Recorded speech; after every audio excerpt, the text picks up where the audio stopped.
This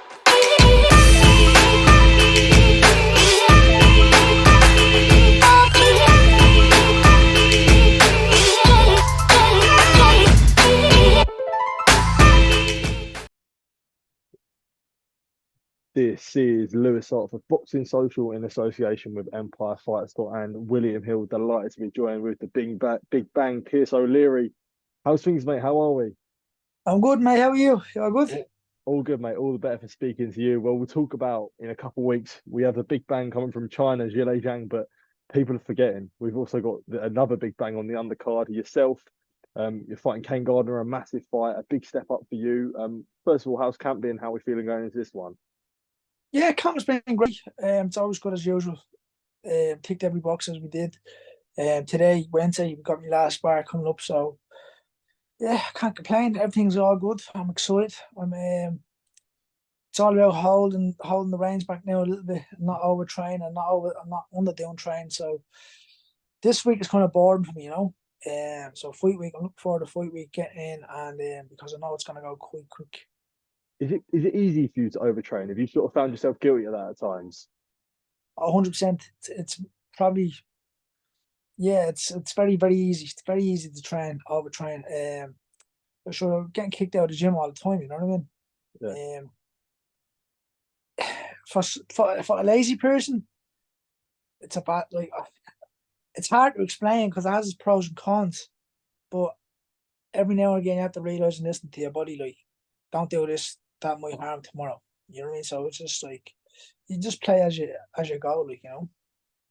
I think for a lot of boxers, the main thing that they're always, apart from in the ring, their biggest enemy is always overtraining. What would you sort of put that down to? Do you think it's a mentality thing where you just want to work as hard as you possibly can? Yeah, pretty much. That's the way I want to put it. Yeah. I just like working hard. I'll just working on my skills and just keep like I want to keep on getting better and better and better. That's my goal. Do you know what I mean? And it's not only that, it's the work ethic as well that I was brought up on. So that has a major impact on me. So when I'm not feeling productive, I'm like, oh, I need to do this, need to do that. Well, listen, it's part of the game. You know what I mean? You can't keep going. Eventually, the machine's going to break. Absolutely. Well, we'll get on to September 23rd. You're in a big step up for you. You had a successful last year. This year's been successful so far on the Mick Conlan and Luis Alberto Lopez undercard. Now you look on to push on again against Kane Gardner, who he's had some very, very credible wins. Does it feel good that the levels are stepping up every time? And this is probably, the hardest test you've had as a pro so far.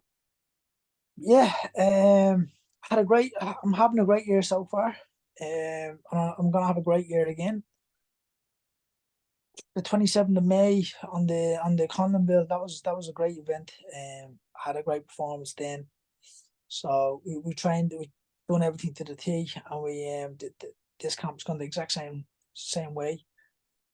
I'm looking forward to this on the 23rd. Sorry, I'm really looking forward to it. I'm just excited to get in there again. I wanted to be back out again in July. I did, but obviously things happen. Just the boxing world we're in.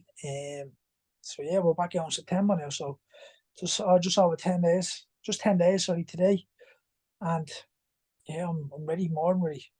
Are you excited to potentially put a statement out for guys in the UK where this person is, Kane Gardner is very familiar with the public. He's beaten guys such as Conor Walker, who got a good win against Cyrus Patterson a couple of weeks ago. So is there an exciting prospect for you where getting a win here, pushing on, that really sort of with it being, is it better where it's a known name to the UK public? To be honest with you, mate, it doesn't matter to me. Whoever my team puts in front, me manager, my trainer, whoever they guide me to the best, to the best opposition, that's who I'm gonna go with. Doesn't matter who it is, UK or Ford. Do you know what I mean? Yeah. He's Fording to me because I'm from Ireland, so it doesn't really matter. I'm just focused. I've got one thing only, and that's to get the win. Yeah, that's completely fair enough. Yeah, I was just saying in a way, I suppose, like when you're fighting, you can sort of it must be exciting to try to make a statement though with a win here where how credible he is and the guys he's been in with. If you go out there and stop him, that must be exciting to put a statement there. Yeah, listen, get the win is excitement. I don't even think about the knockouts. The knockouts just come. Do you know what I mean? Like like we working shots in the gym that we know that's going to be very effective. Once we pull that off the ring, it's going to, it'll just be a knockout. It'll be a KO itself. So we work in that. We do plenty of reps and make sure we get that to a T, and then we just go out there and stick to the game plan. If the KO comes, it comes. If it doesn't, it doesn't. But there's my excitement is getting in, getting the win, getting out, not injured, and going home to my baby and my girlfriend and my family, and that's I'm happy with that. With your excitement, and people know how good you are, and people see it in the gym day in day out, do you feel like with yourself, where you show so much, at the moment, where the step ups they get more and more, and the fights get harder, that's when you'll be able to show, how really really good you are, what you show in sparring and in the gym. Most definitely. That's exactly. I always said that before. As the rounds go up, as the level of opponents go up as well, you're just going to see a different personality altogether. We've been inspired, unbelievable. We've been inspired in great oppositions, through this whole camp.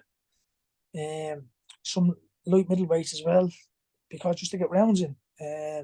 So yeah, listen, we worked on every box that we could work on that we think of. So listen, we ticked everyone, I think. And you just said there about sparring, like middleweight, super welterweight. How much of a benefit do you feel like it is for yourself when you're sparring guys who are naturally heavier than you? Yeah, listen, it's for me, sparring, just getting rounds in, and working on certain stuff as well in the gym, and that's sparring's practice.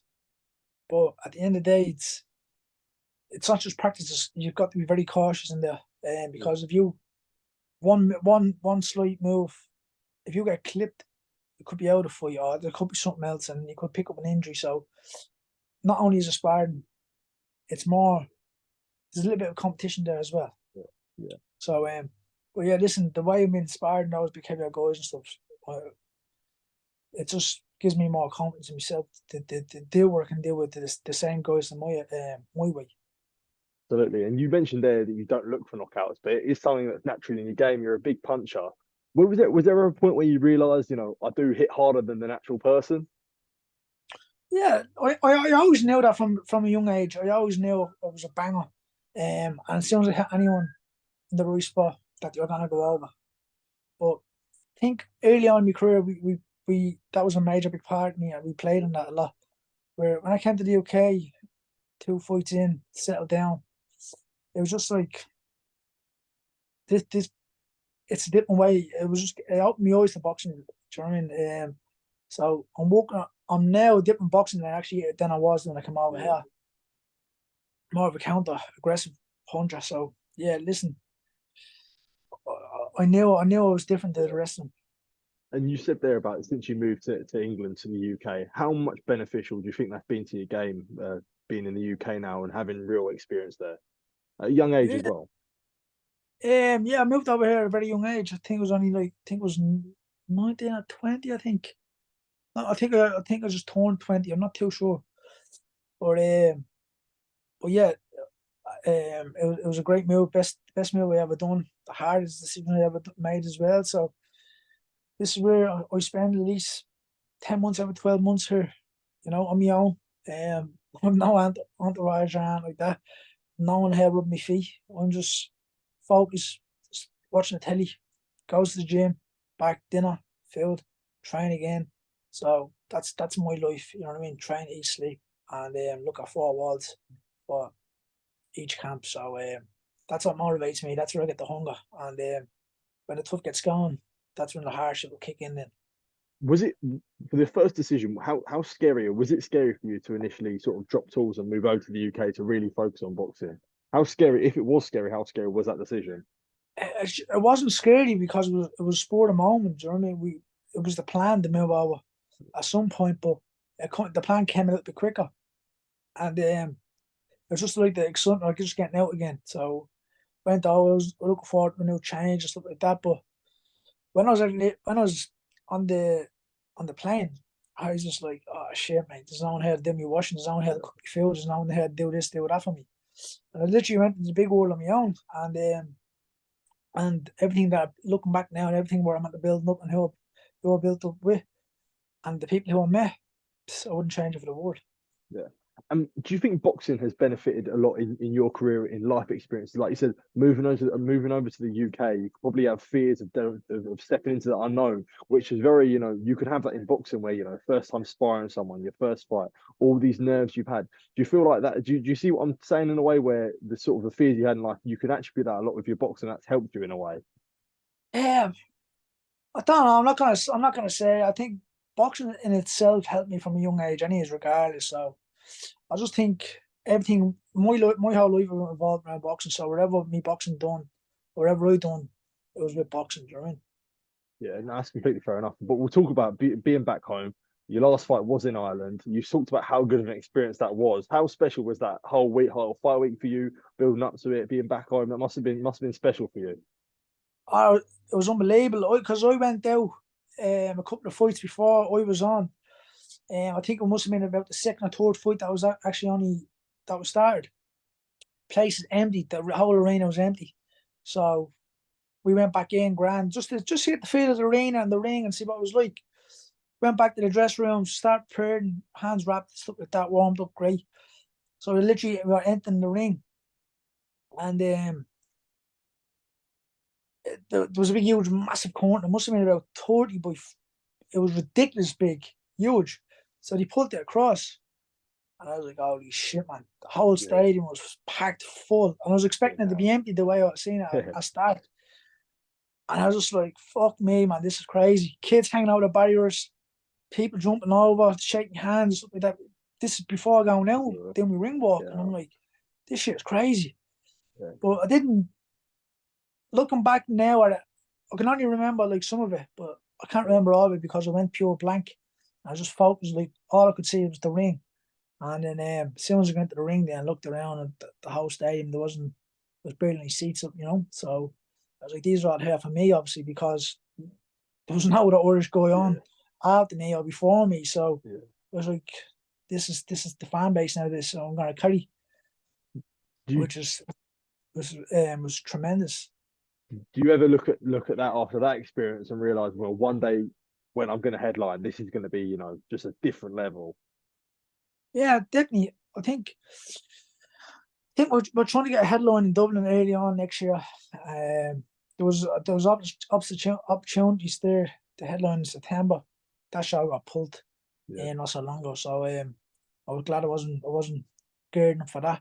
But yeah, listen, there's plenty of opportunities there, and I think we're gonna get TNT and Frank Queensberry back to Dublin, hopefully in March next year.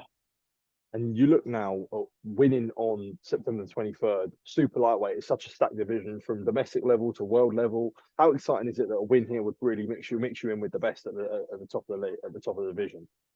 Yeah, listen, we got the super lightweight division is booming now at the moment. It's going great. It's grown. Everyone's excited. There's great talent in it, and I'm blessed to be one of them.